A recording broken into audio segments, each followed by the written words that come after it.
Good morning बच्चों। आज हम कक्षा 10 कृतिका पार्ट 2 जॉर्ज पंचम की नाक पाठ के प्रश्न उत्तर का अध्ययन करेंगे। चलिए पढ़ते हैं। प्रश्न 1। सरकारी तंत्र में जॉर्ज पंचम की नाक लगाने को लेकर जो चिंता या बदहवासी दिखाई देती है वह उनकी किस मानसिकता को दर्शाती है? उत्तर। सरकारी तंत्र में जॉर्ज पंचम की नाक लगाने को लेकर जो चिंता या बदहवासी दिखाई देती है वह उनकी गुलाम बने रहने और काम को एक दूसरे के ऊपर टकराने की मानसिकता को दर्शाती है। प्रश्न 2। रानी एलिजाबेथ के दर्जी की परेशानी का क्या कारण था? उसकी परेशानी को आप किस तरह तर्कसंगत ठहराएंगे? उत्तर। रानी एलिजाबेथ का दर्जी इसलिए परेशान था क्योंकि हिंदुस्तान, पाकिस्तान और नेपाल के दौरे पर रानी कब क्या पहनेंगी उसकी परेशानी कतई तर्कसंगत नहीं थी। एक महारानी होने के नाते उन पर कई परिधान पूर्व से ही होंगे जिनका उपयोग वे कर सकती थी। दर्जी की परेशानी व्यर्थ ही थी। प्रश्न 3। और देखते ही देखते नई दिल्ली का काया पलट होने लगा। नई दिल्ली के काया पलट के लिए क्या क्या प्रयत्न किए गए होंगे? उत्तर।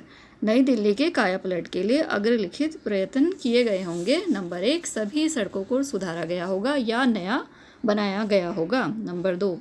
सरकारी भवनों की रंगाई पुताई की गई होगी। नंबर 3। हवाई अड्डे को आकर्षक रंग रूप दिया गया होगा। नंबर 4। रानी के ठहरने के स्थान को रंग रूप की दृष्टि से नया बनाया गया होगा। प्रश्न 4। जॉर्ज पंचम की लाट की नाक को पुनः लगाने के लिए मूर्तिकार ने क्या क्या यत्न किए? नंबर 1। पत्थर की किस्म का पता लगाने के लिए मूर्तिकार हिंदुस्तान के हर पहाड़ पर गया किंतु उसे सफलता नहीं मिली। नंबर 2। मूर्तिकार देश में लगी किसी नेता की मूर्ति की नाक लाने देश के दौरे पर निकला। दिल्ली से वह मुंबई पहुंचा। दादा भाई नेरोजी, गोखले, तिलक, शिवाजी, कावसजी, जहांगीर सबकी नाकें उसने टटोली, नापी और गुजरात की ओर गया। गांधी जी, सरदार पटेल, विठल भाई पटेल, महादेव देसाई की मूर्तियों को परखा और बंगाल की ओर चला।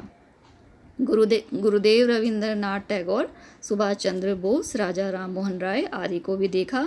नापजोख की और बिहार की तरफ चला।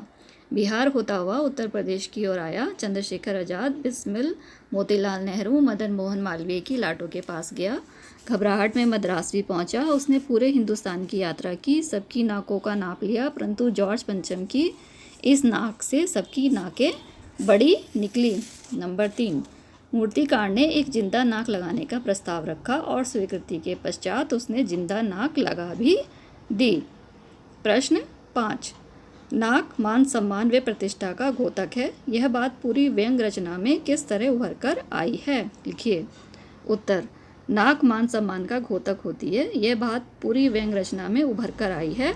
जॉर्ज पंचम के बुत से नाक का गायब होना और फिर अपनी नाक बचाने के लिए जॉर्ज पंचम की नाक की खोज और उसे लगवाने की जद्दोजहद आदि सभी इस व्यंग का मूल विषय हैं। अंततः मूर्तिकार किसी जीवित की नाक की कुर्बानी देकर सबकी नाक बचाता है। इस प्रकार नाक बचाने की बात इस व्यंग की जान है। प्रश्न 6। जॉर्ज पंचम की लाट पर किसी भी भारतीय नेता, यहाँ तक कि भारतीय बच्चे की नाक फिट न होने की बात से लेखक किस ओर संकेत करना चाहता है? उत्तर। जॉर्ज पंचम की लाट पर किसी भी भारतीय नेता, यहाँ तक कि भारतीय बच्चे की नाक फिट न होने की बात से लेखक यह संकेत कर रहा है कि भारतीय नेताओं के आदर्श और यहाँ तक कि भारतीय बच्चों की नाक अर्थात उनका चरित्र भी जॉर्ज पंचम से कहीं ऊंचा है, सम्माननीय है। प्रश्न 7। अखबारों ने जिंदा नाक लगने की खबर को किस तरह प्रस्तुत किया? उत्तर। सब अखबारों में खबरें छपी कि जॉर्ज पंचम के जिंदा नाक लगाई गई है, यानी ऐसी नाक जो कहीं से भी पत्थर की नहीं लगती। लेकिन उस दिन के अखबारों में एक बात और ध्यान देने वाली थी। उस दिन देश में कहीं भी किसी उद्घाटन की खबर नहीं छपी थी। किसी ने कोई फीता नहीं काटा था। कोई सार्वजनिक सभा नहीं हुई थी। कहीं भी किसी का अभिवादन नहीं हुआ था। कोई मानपत्र भेंट करने की नौबत नहीं आई थी। किसी हवाई अड्डे या स्टेशन पर स्वागत समारोह नहीं हुआ था।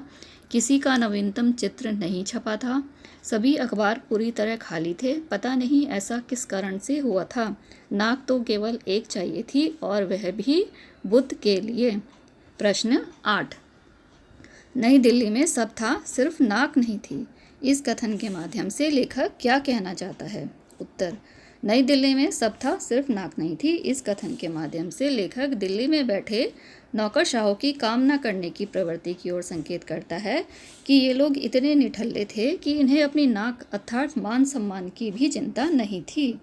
प्रश्न 9, जॉर्ज पंचम की नाक लगने वाली खबर के दिन अखबार क्यों चुप थे? उत्तर, जॉर्ज पंचम की नाक लगने वाली खबर के दिन अखबार इसलिए चुप थे कि एक बुद्ध के नाक लगनी थी और सरकारी तंत्र ने अपनी नाक बचाने के लिए एक निर्दोष व्यक्ति की जीवित नाक लगा दी। वे चुप रहकर अपना विरोध प्रकट कर रहे थे।